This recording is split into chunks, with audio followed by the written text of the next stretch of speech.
So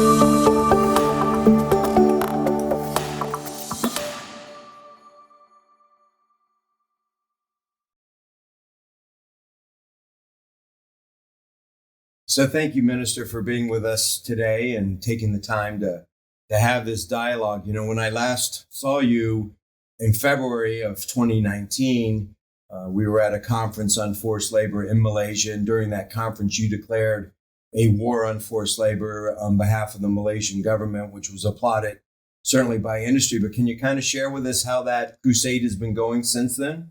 Thank you for inviting me. And I must thank Responsible Business Alliance for coordinating all this process.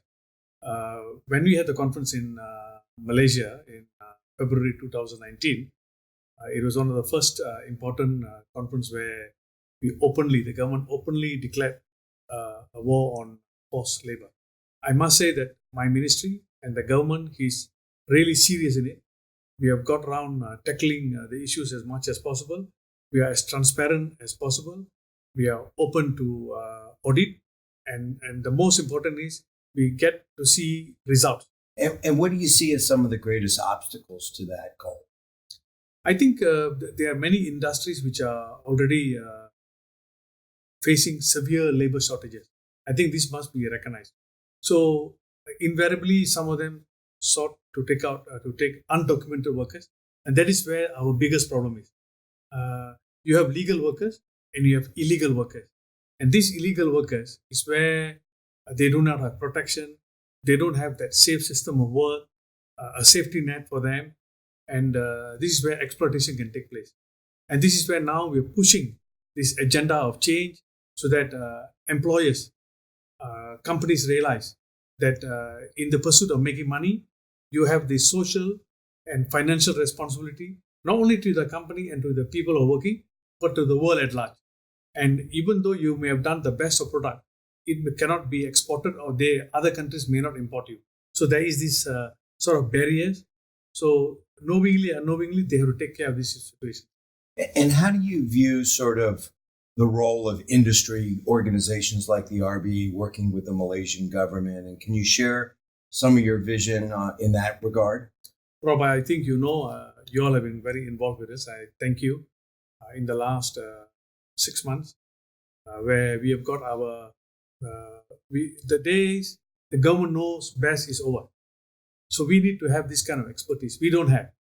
So we have invited RBA to be our partner for change and to bring a drastic effect so that industries can benefit out of it.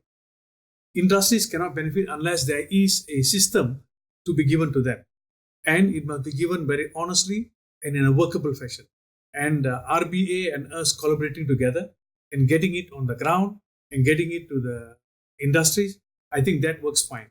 I've had a number of deliberations and meetings with the industries. They are very fine, they're agreeable. They realize that RBA's involvement is more than necessary. I know in our discussions, and you've met with our membership now and had an opportunity to interact, is very committed to that relationship and to that partnership. And we appreciate the opportunity. You know, as I go around the world and have an opportunity to talk about this issue, I often say there is no single solution to solving or eradicating forced labor, and there's no one entity that can do it by itself. The only way we're going to be successful is if there's a partnership between business, government, the NGOs, civil society communities, where we collectively bring our resources to do that, and we look forward to that. Certainly that opportunity. No, I think without your assistance, your expertise that you all have, it facilitates and make it easier for us. The government can do, but the government will go in a hard way of forcing certain things. You cannot really see good results. Now you have a sort of a system by which to get things done. And I think that should be the fact that so far the industries have accepted the social compliance auditing report to be done. That itself is a great benchmark to be achieved. Well, Minister, thank you for your time spending it with us today, and thank you for all your leadership, and we look forward to a close partnership as we collectively try to address these challenges together. Thank you. It's my pleasure. Thank you very much. Appreciate it.